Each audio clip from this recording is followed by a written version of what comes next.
The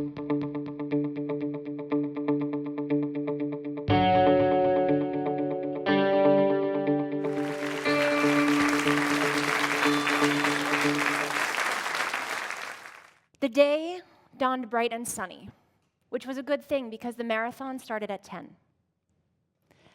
By 2:40 p.m., there were over 5,600 runners going strong. Until 9 minutes later, when 2 bombs, hidden within 2 backpacks and dispersed amongst the crowd, went off near the finishing line, turning a moment that should have been one of pride and joy and triumph into a bloodbath. Panic immediately set in, and within mere moments, there were horrifying, gruesome photos and videos and commentary being shared to social media and going viral internationally. In a crisis with this type of emotional impact, how are you supposed to filter through the noise, rise above the noise, and position your organization as the voice of trust, credibility, and leadership in the crisis? To give you some perspective of this noise, within the first 30 minutes from those bombs going off, there were over 500,000 tweets with the hashtag Boston Marathon alone. That's over 500,000 tweets with this one hashtag. That's not accounting for any other tweet with any other hashtag. That's not accounting for any other tweet without a hashtag, any Facebook post, any Instagram post, any news article, any YouTube video. How, in a crisis today, are you supposed to get ahead of the story when the story is instantaneously ahead of you? How did Boston PD manage this challenge? How prepared is your agency to manage a challenge of this magnitude? So much has changed in the way that the media and news and information is spread and shared today. We live in a world today where this digital landscape, which is comprised of social media, the real-time news cycle, and mobile technology, where these 3 things have come together and they have transformed the landscape for crisis management, whether we like it or not. Our challenges, the realities that we have to be prepared to face today in a crisis are majorly amplified. Nobody knows this better than law enforcement. You work in an environment where at any point in time, on any given day, all it takes is one person hidden in the sidelines that you may not even be aware that is there because you're busy doing your job, to grab their phone, snap a picture, or take a short video, share it with their commentary, with their perspective, with their story, which isn't necessarily your story, nor is it necessarily the truth, to social media. And the risk is that this story gets picked up by the public, gets picked up by the media, gets sensationalized by the media, and before you know it, before you even have a chance to get back to the department, it is now going viral, causing unwanted attention. Your community is coming down on you, demanding answers. This is the reality that we live and work in today. And this reality isn't even all. With social media has come heightened expectations of your key stakeholders, your community. Social media gave everybody a platform to be able to voice their opinion freely. And over time, we've come to learn as individuals what kind of power we can have on this platform. So over time, we've come to expect, to demand, that organizations not just be there to actively listen, but be there to acknowledge our feelings and to respond to our comments and our inquiries and everything that we post. We expect a response. I work with a lot of municipalities and government entities, and I was working recently with a client who is a major emergency management department in a major city in the US. And the head of the emergency management department turned to me and said, I believe that in a crisis, we have a good 48 hours before we really need to respond to the public. If you want to get ahead of that news cycle, you barely have 48 minutes let alone 48 hours today. This is a reality. This is a reality, this is a crisis management reality that, whether we like it or not, it's a matter of fact. And when we don't respond, when we don't communicate, that narrative becomes somebody else's, begins to spiral. We lose all semblance of control, or attempt to regain that control. And we see things like Ferguson, and New York, and South Carolina, and California, and Phoenix. Law enforcement has this archaic corporate culture of no comment, where today no comment is no longer acceptable. I don't think it ever was acceptable, but today especially, it is no longer acceptable.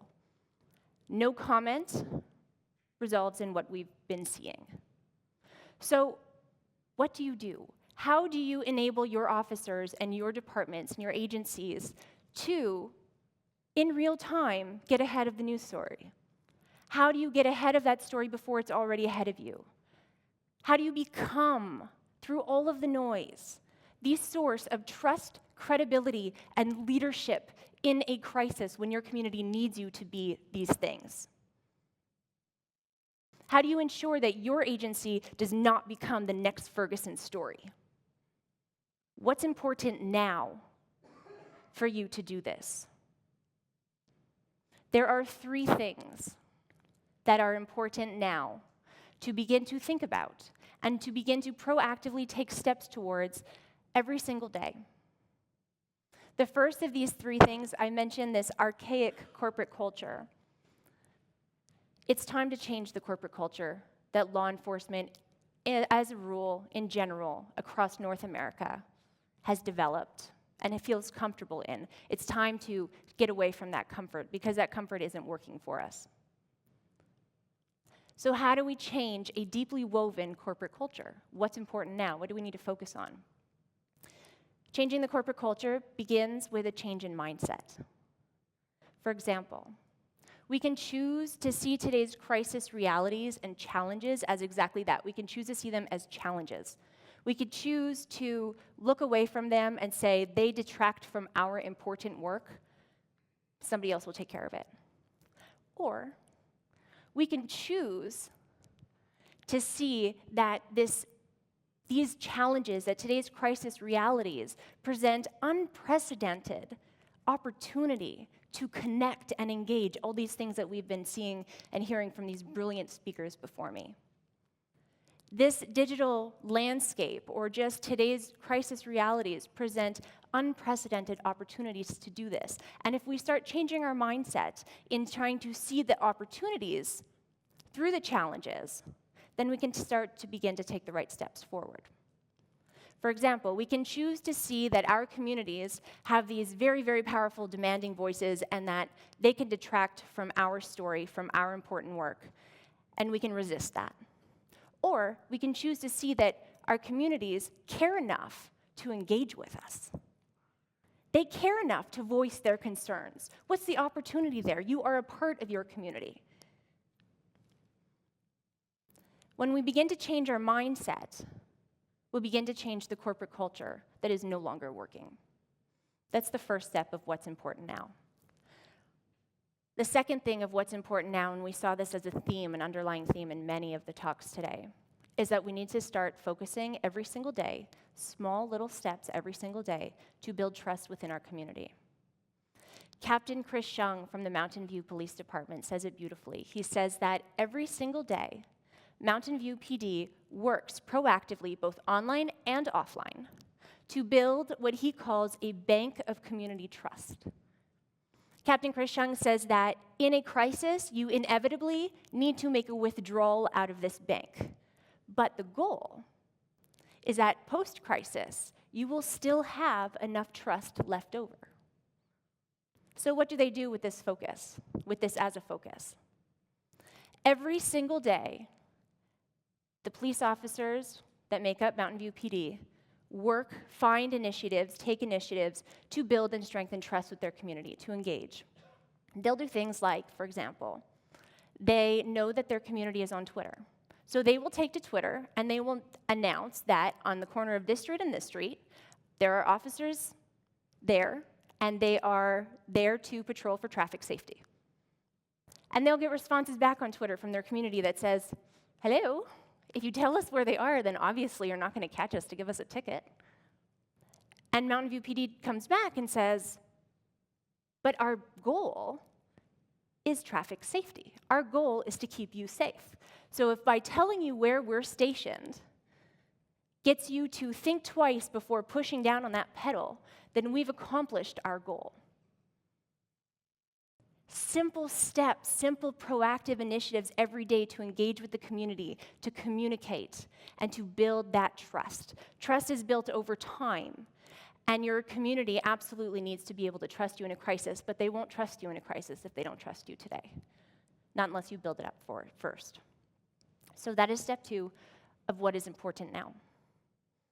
What is important now, the third thing, is to start embedding a corporate culture, start embedding crisis communications as part of your crisis preparedness. Police officers, law enforcement are brilliant at their role in crisis management on the tactical and very physical side of things, the real world things, the actions. With a culture of no comment, historically, you're not so great at the communication side of crisis, where your community needs you to be today, because like we saw, it is an expectation, it is a reality.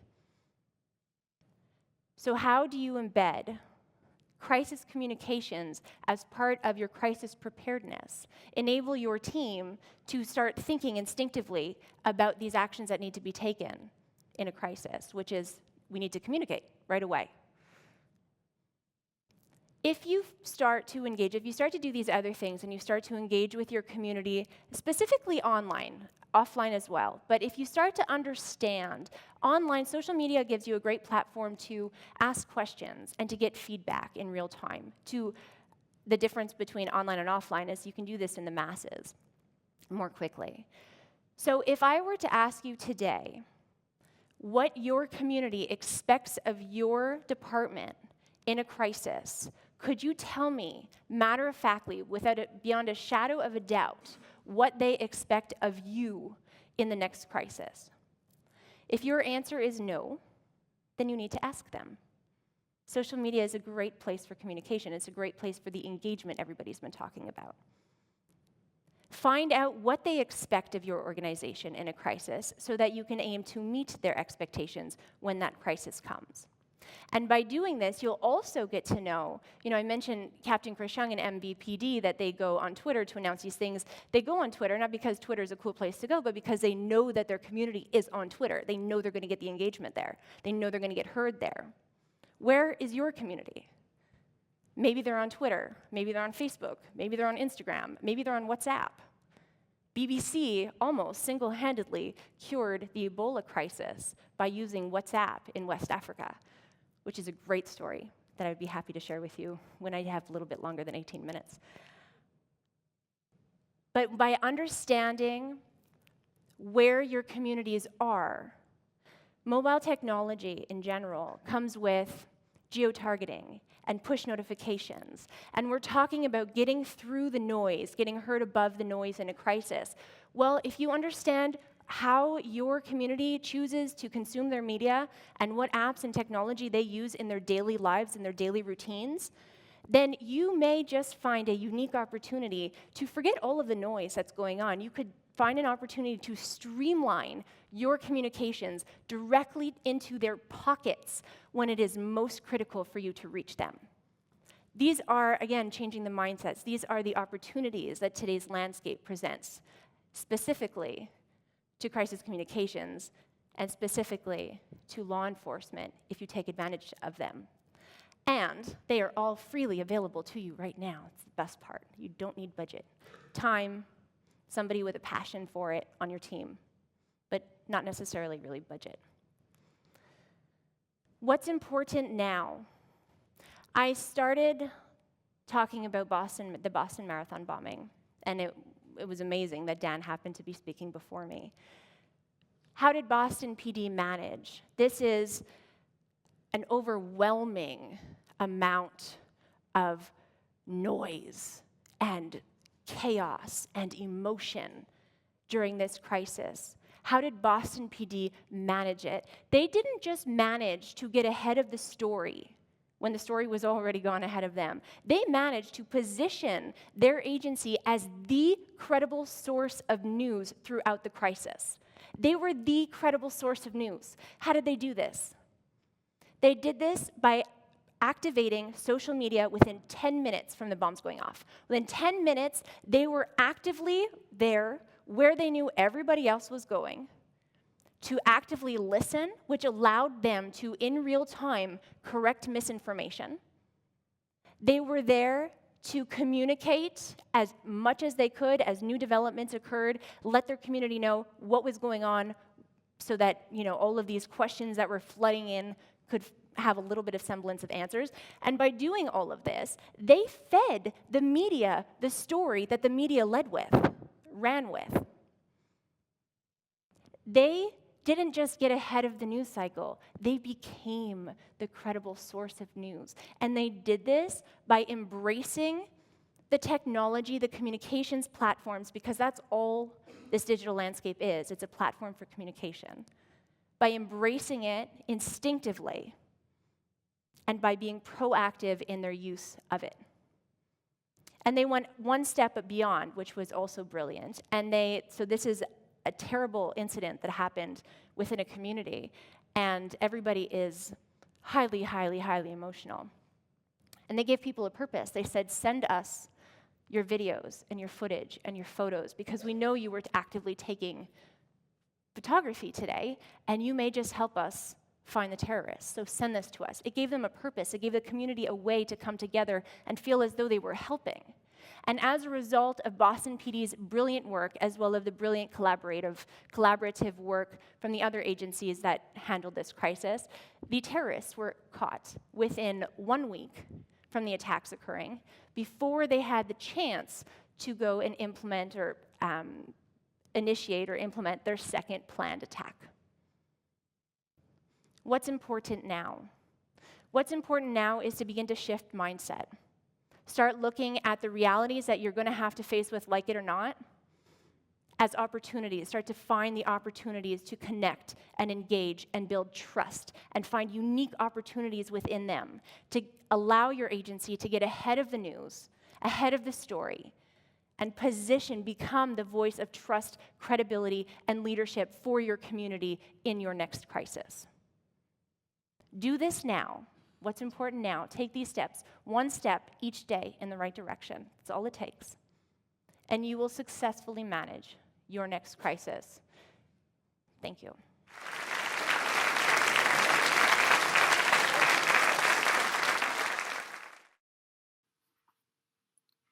Hi, this is Roy Bethke from the Virtus Group and co-founder of WINx. I want to thank you for taking the time to watch this video, and I'm hopeful that you found it valuable. Our goal with WINx is to encourage each of us in the profession to think, train, prepare, behave, lead, and live differently. For that to happen, we need your help. If you found the video helpful in any way, please take a moment to share it. You can do that on social media, especially Facebook and Twitter, on the internet, or within your network of like-minded people. Also, we have similar videos available from all of our events. You'll find them posted on the Virtus Group YouTube page. We think the videos are a great tool for learning, but feedback has told us that there is nothing better than being at a WINx event in person. 9 presenters, 18 minutes each, designed to inspire and engage the audience. To get more information about our next WINx event, including location, cost, and registration, please visit www.experiencewinx.com. You can also find us on Facebook at facebook.com/experiencewinx or on Twitter at AskWinx. Until next time, be safe and remember life's most powerful question: what's important now? Thank you.